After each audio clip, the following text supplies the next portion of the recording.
Mwaramutse neza abakunzi ba Payi, nkuko bisanzwe ubasuhuza ni Ndayisenga Philibert, ari nawe ugiye kubagezaho iki kiganiro. Muri video iheruka twabonye uko umuntu yiyandikisha maze akuzuza profile ya Mifotra. Muri iki gice tugiye kwiga uko washakisha imyanya y'akazi iri kuri Mifotra, uko wasaba akazi n'uburyo wakurikirana ibisubizo by'ubusabe bwawe.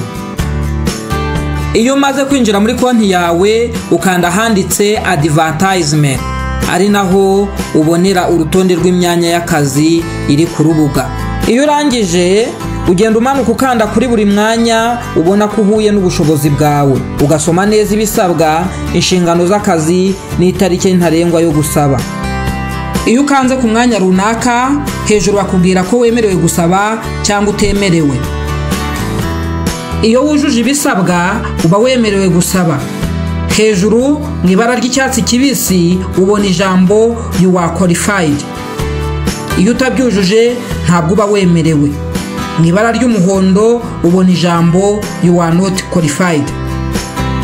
Iyo ubonye ijambo you are not qualified, ikiba cyabaye ni uko izina ry'impamyabumenyi yawe uba warujuje muri profile yawe riba ritandukanye na ya zazindi bakweretse muri qualifications. Iyo bimeze bityo uramanuka hepfo muri qualifications ugakopiya impamyabumenyi imwe muri zo ifitanye isano n'iyawe kurusha izindi, ukayisimbuza iyo wari usanzwe warujuje muri profile yawe mu gice cya education.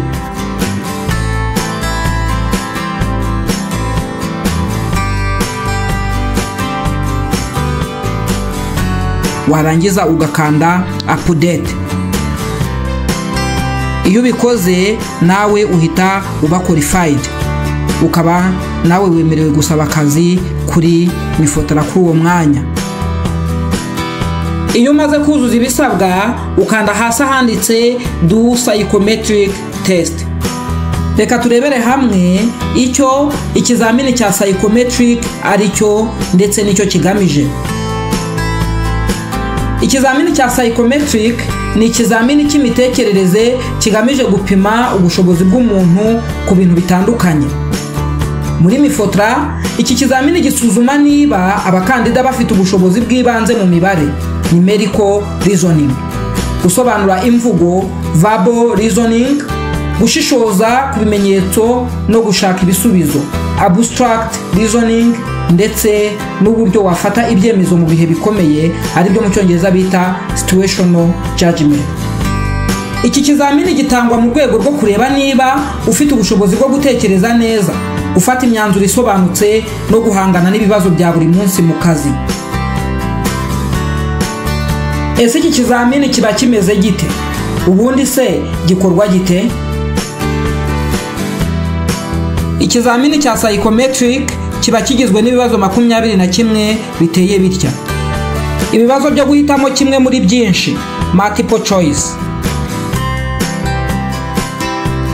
Ibibazo byo guhitamo yego cyangwa hoya, true or false questions. Ibyo kuzuza ijambo ribura, fill in the missing word. Ndetse n'ibibazo byo guhuza, ari byo mu cyongereza bita matching questions. Ugomba gusubiza buri kibazo wihuse ukoresheje igihe baguhaye, kuko iyo igihe baguhaye gishize haza ikibazo gikurikiyeho kandi nta gusubira inyuma bibaho.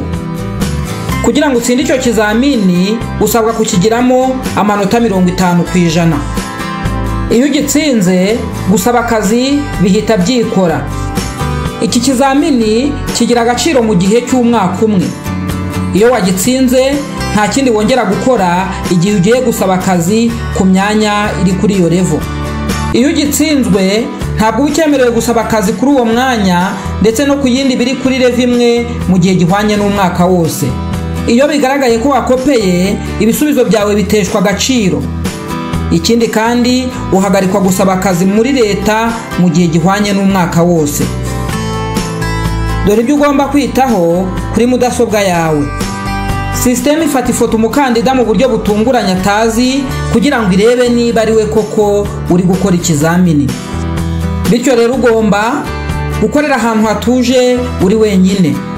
kugaragara neza mu isura imbere ya kamera igihe cyose, gukorera ahantu hasukuye hatari ibitabo cyangwa ibikoresho by'ikoranabuhanga bidakenewe. Ikindi kandi interineti yawe igomba kuba ifite umuvuduko wa megabayite 2 ku isegonda.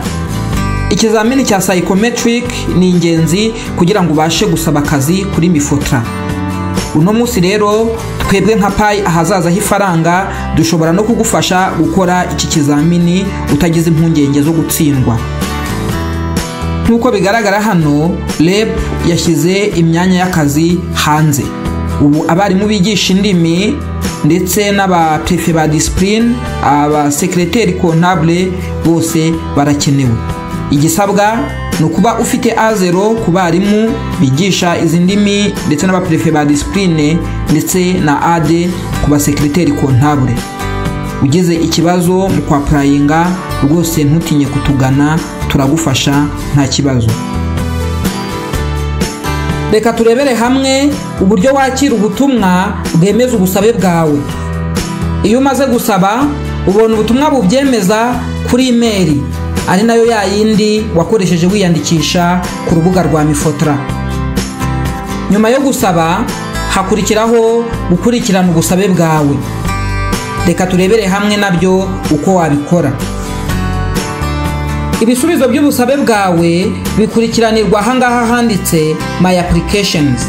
Aha niho urebera imyanya yose wasabyeho nuko bihagaze. Muri make niho urebera ko gusaba byagenze neza, niho umenyera ko watoranyijwe cyangwa utatoranyijwe. Ahangaha kandi unahabonera amanota wagiye ugira muri buri kizamini wakoze. Iyo ugize amahirwe yo gushyirwa ku rutonde rw'abatoranyijwe, Mifotra ibikumenyesha binyuze kuri email cyangwa nimero ya telefone wakoresheje wiyandikisha. Nuko rero ubu umaze kumenya uko wasaba akazi unyuze ku rubuga rwa Mifotra nuko wakurikirana aho ubusabe bwawe bugeze.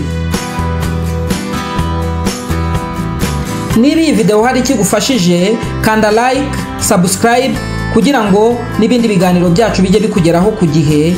Ikindi kandi ntiwibagirwe gukanda share kugira ngo usangize inshuti zawe. Niba ufite ikibazo cyangwa igitekerezo, twandikire hasi muri comment, dukomeze gufatanya kubaka no kwagura ubumenyi mu ikoranabuhanga. Murakoze cyane kandi amahirwe masa mu gusaba akazi kwanyu.